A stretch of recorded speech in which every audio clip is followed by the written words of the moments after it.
I give a fuck? Why do I give a fuck? Why do I try so hard? Why do I care so much? Welcome to Why Do I Give a Fuck? A cross-cultural conversation between myself, Diane Tate, and Johanna Thompson. In these times of great struggle and possible shift, we ask ourselves, why do we give a fuck about any of it? How does the lens we see the world through impact what we see? And what do we do about it?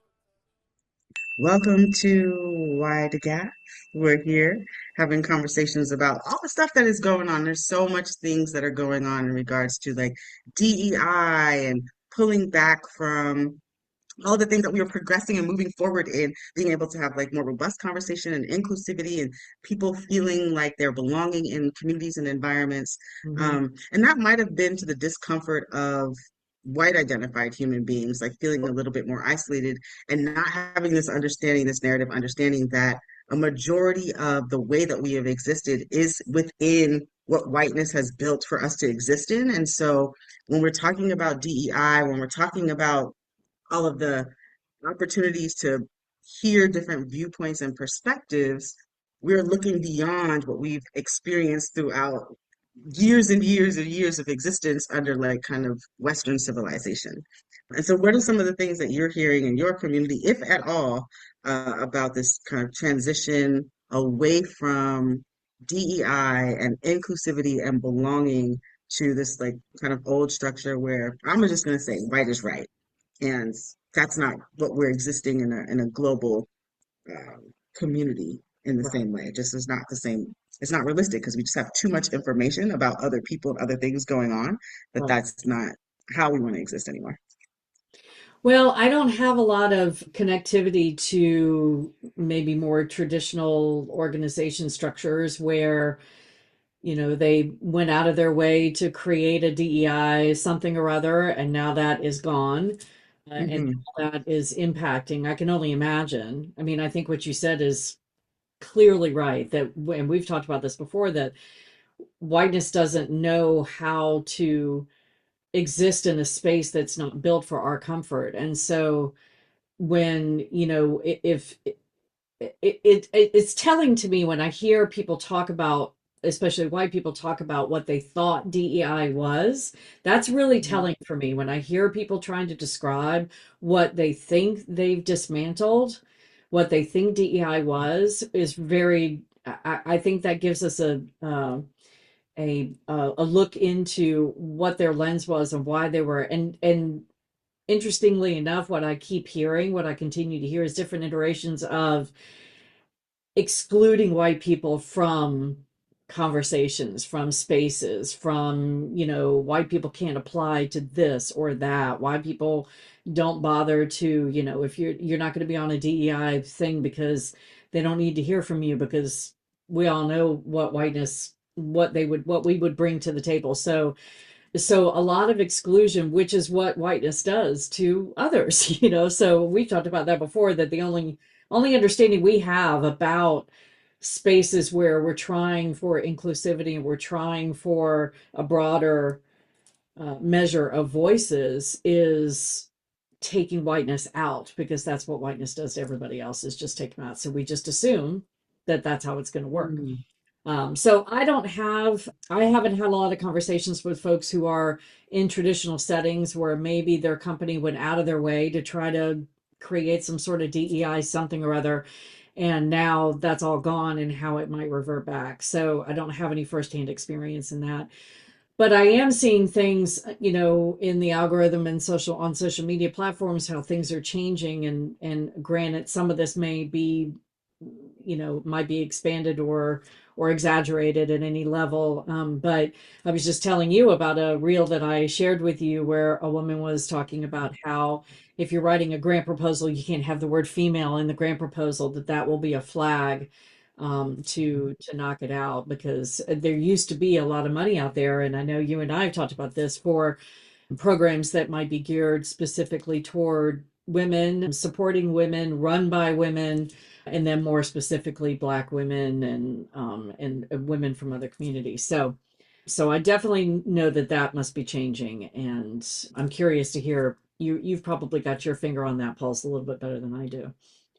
Well, during the height of both of the pandemics, so we're talking about the height of the COVID pandemic and then the height of the loss of like Black and brown lives to state violence, there was this kind of awakening, right? We're talking about the woke period that everyone was, well, that white communities were like kind of pushing back on, Yeah. right? Love everybody, we don't see color, and all of the things that were the Mhm. little tropes that were going around. During that period of time, also, we saw a huge increase in most corporations just recognizing that they needed to include a larger variety of voices and do some DEI work and really put resources and funding into understanding how they could improve their work environment and then also their bottom line. We kind of spoke about this before in some other episodes, right? So a lot of people got jobs. We made, we know that in university settings, that there was specific programming to look at the demographics of who the students were, of the Mhm. representation of who the professors were teaching, because we know that representation matters in helping to elevate communities and culture. And that is what is actually being attacked. So we had this really robust opportunity to outside of like the white gaze and offer some other perspectives.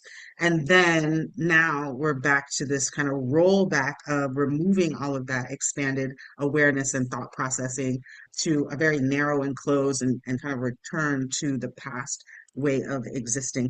And so the impact of that is that a lot of people who were hired to do DEI programming or a lot of the funding that was resourced in corporations or through government agencies or through nonprofit agencies, all of those resources now have been shifted. So folks that are doing that work to make sure that they're amplifying the voices that are not traditionally heard, that we're getting a moment to sit at the table, and I have to use this language, a moment to sit at the Yeah. table. A moment. Now we're like scrambling to figure out like how do we remain seated at the table when we are returning back to these exclusionary practices that we were trying to work against the decades of being excluded in the first place. And so amidst of exhaustion of continually having to always be in this struggle to be heard and to be included, Hmm. um, we're at this period of time where we also have to figure out where the resources are going to come if the resource is being removed. And speaking to that, right, speaking to that, I can say, I mean, if people are looking at like what my name title is, I just say off U.S. territory because I'm not on my lovely island of Jamaica. This, it, I don't really want to talk about it because it's a wonderful little private getaway Yeah. place to go. But here on this island, you do see it was one of the last islands to be colonized, mostly by the French and then the English and maybe some Dutch in here somewhere, but not so much a strong presence. But that late colonization also meant that there wasn't as heavily infiltrated colonized ideology. So there is um, the culture here is different. The generational wealth is different without having racism and heavy classism. You see a quality of life Yeah. that everyone at every socioeconomic status can enjoy because the land is run by the people of the place, right? And they value and they have a really Sustainable. strong sense of their national identity and their cultural identity and their roots and how they want to live. And so it really is magnificent. And you can see directly what happens in communities when they are not overtaken by domination and oppression and supremacy. Mhm. People flourish and people do well. And there's all kinds of people here. Like, so the indigenous Vinci people, are running the place, but there's a tremendous amount of people who have come in, but folks are working and living together and maintaining this quality of life together. And this is what we think that we can't achieve these type of existences, but they actually exist throughout the world. And as I travel the world, I'm seeing that and I'm seeing how backwards and confused we are on US territory. Like Well, that's becoming so much more real to me.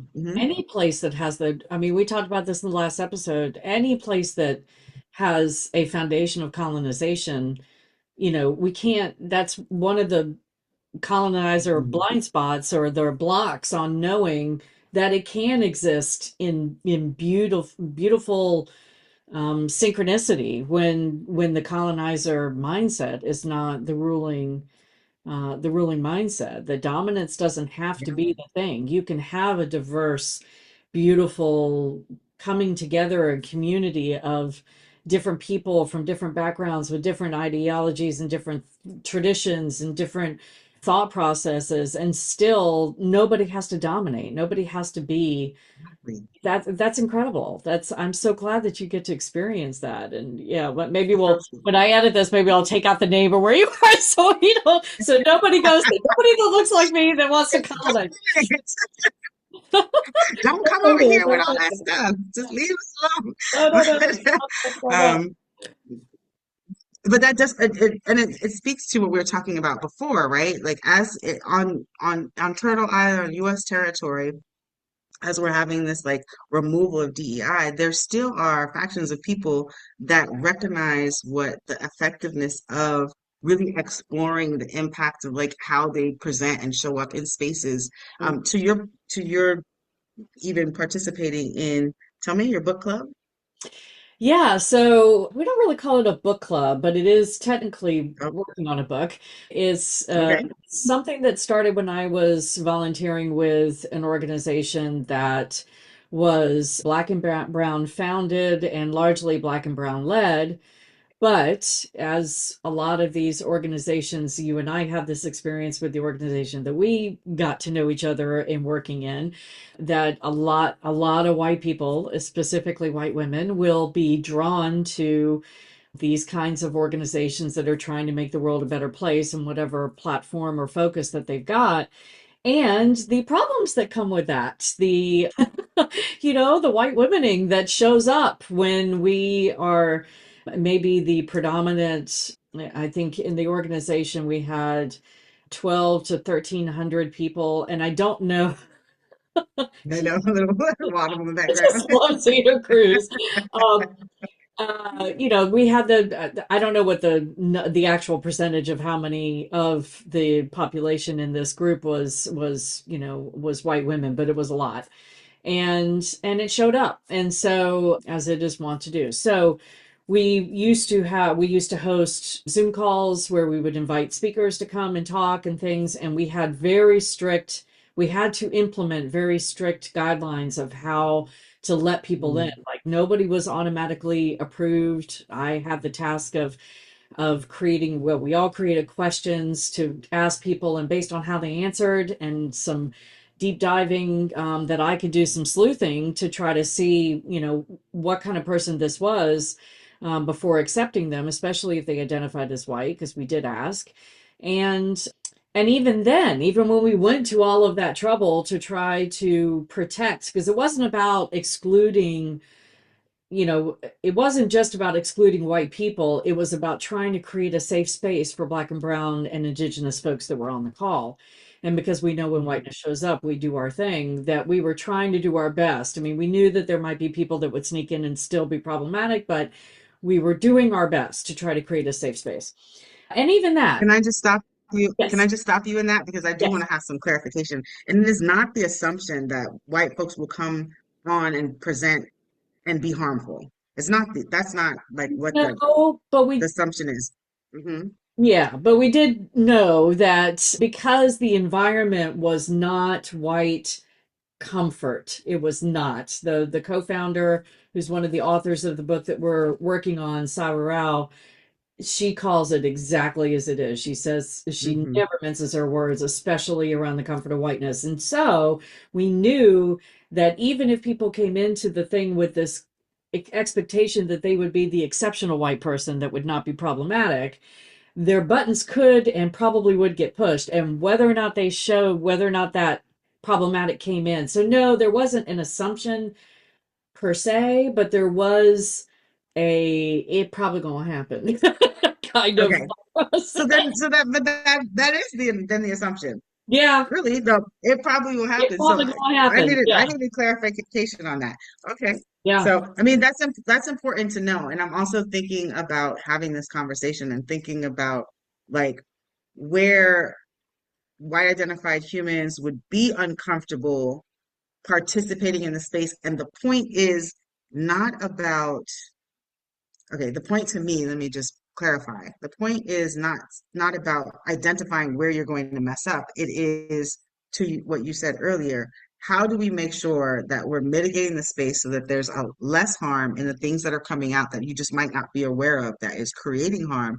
And how much work have you done when somebody says, "Hey, that's harmful"?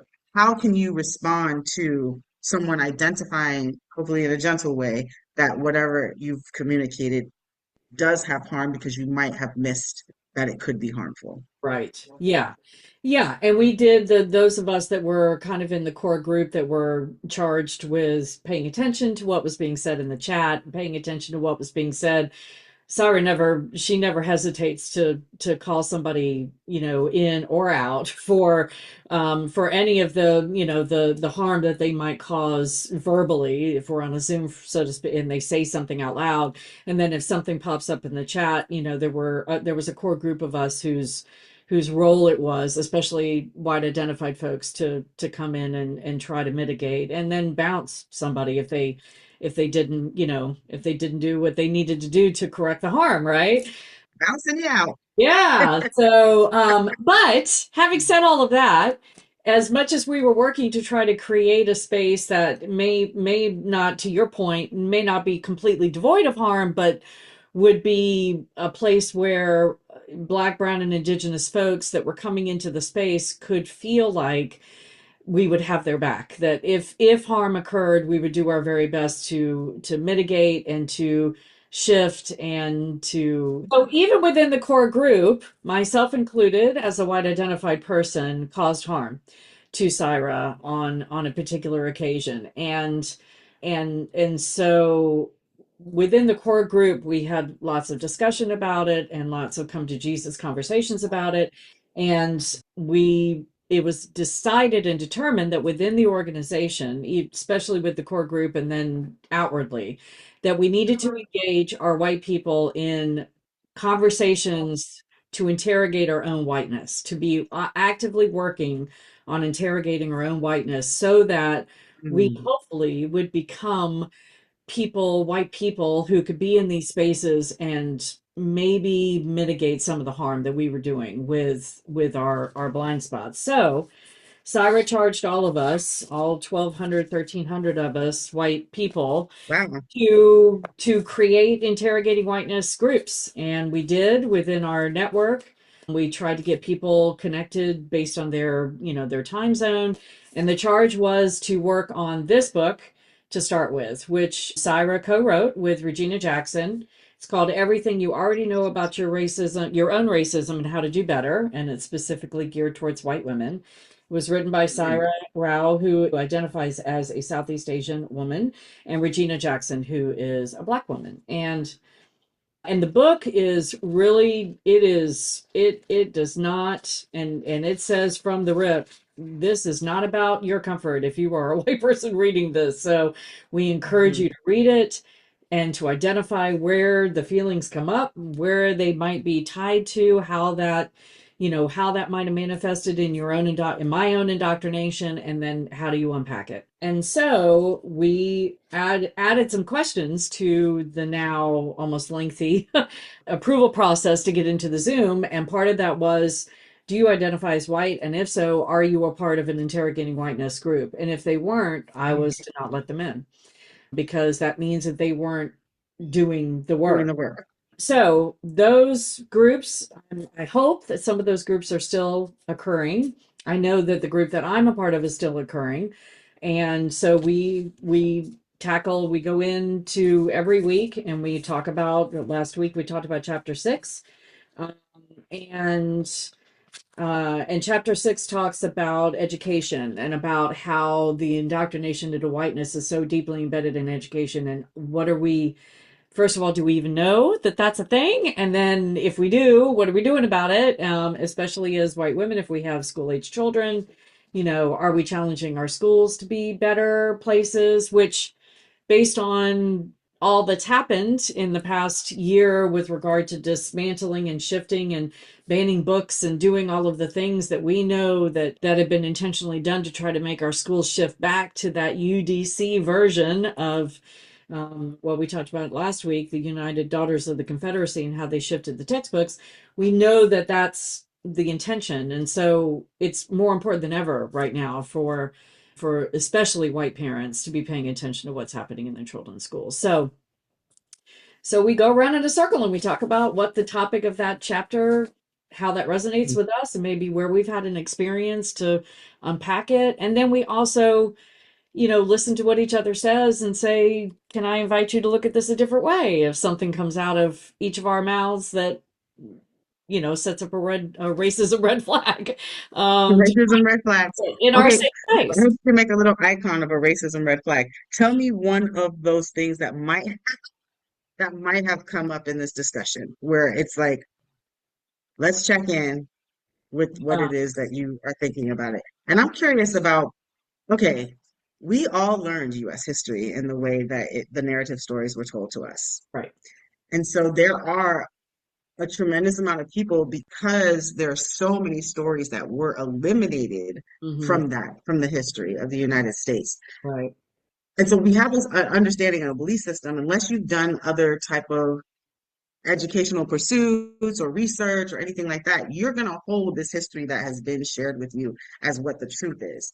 And so, Hmm. what does it look like to then also having to challenge yourself on identifying other historical narratives that are different than what traditionally has been shared in the schools? Like, because you have to get to a place where you're thinking what I've been educated on are lies. And like, Yes. how do you get to that when you're then calling and or thinking of yourself and a majority of the history that really amplifies whiteness? Hmm. What does that look like? How do you deal with the negative associations with your culture in the way that we know that the stories have not included so many other narratives that make what we've been taught untrue?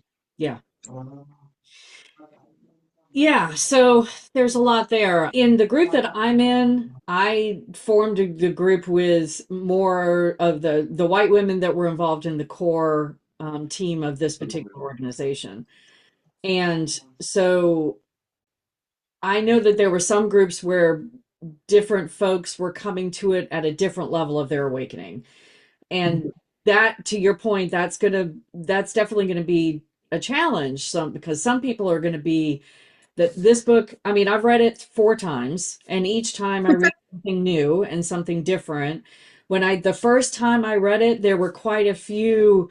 We talked last week about the 2x4 situation, where you either get a whisper, you get a tap on the shoulder, you get a 2x4 or a brick wall. I got a lot of Yeah. brick walls the first time I read this book.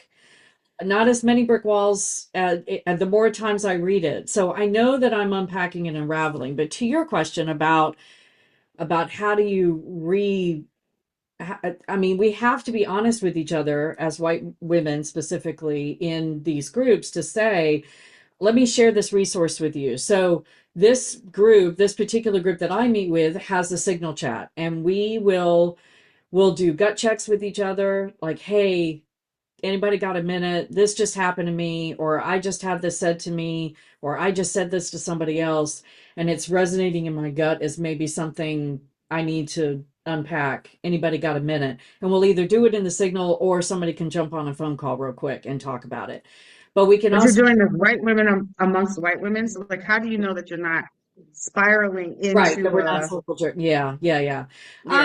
yeah. That's always a possibility, and I think our particular group is very mindful of that, and so Mhm.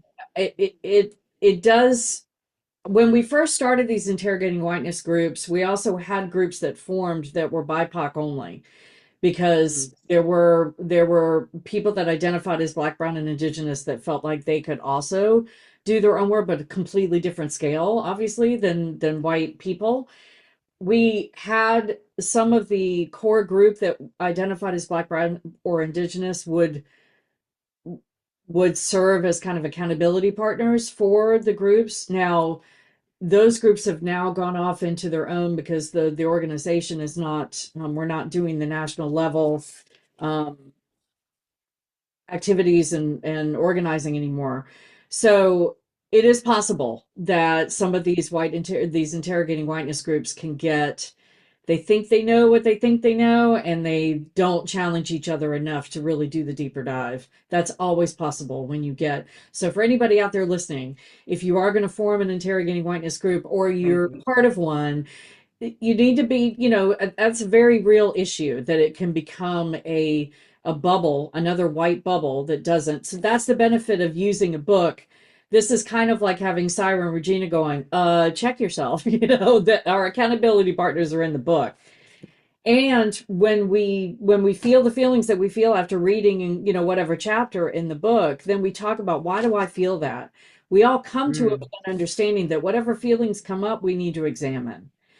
There Okay. are going to be certain people that are going to be in some of these groups that may think that they don't need to examine their feelings. They just feel hurt because they think what they wrote was wrong, or they think what they wrote was mean, or they think it was whatever. And then it's the role of the other white people in the group to say, no, it's not mean. It's true. And it's their truth and it's their experience. And so let's talk about why that bothers you so much. Let's talk about why that's hitting you in your feelings, why your white tears meter is doing this. We know the So white tears, Peter. the white tear, remember that conversation about years ago, the American Society of Magical Negroes. Yeah.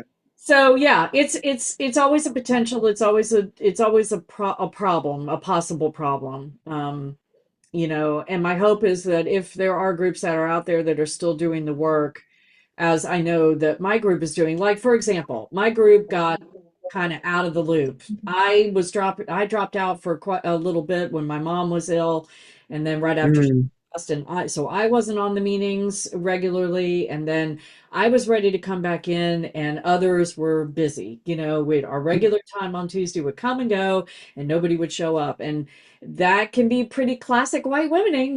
We're always too yeah. busy to do the tough work. And so I put Mm, into the signal to thread, I said, guys, I know that I am one of those that dropped out, when my mom was ill, but I'm curious about whether or not we're actually going to be committed to start this back up. I don't want to get to our regular time every Tuesday and wonder if we're going to meet and then have all of the excuses yeah. about why we can't. That's white womening. So let's, Yeah. and everybody was like, you're right, you're right.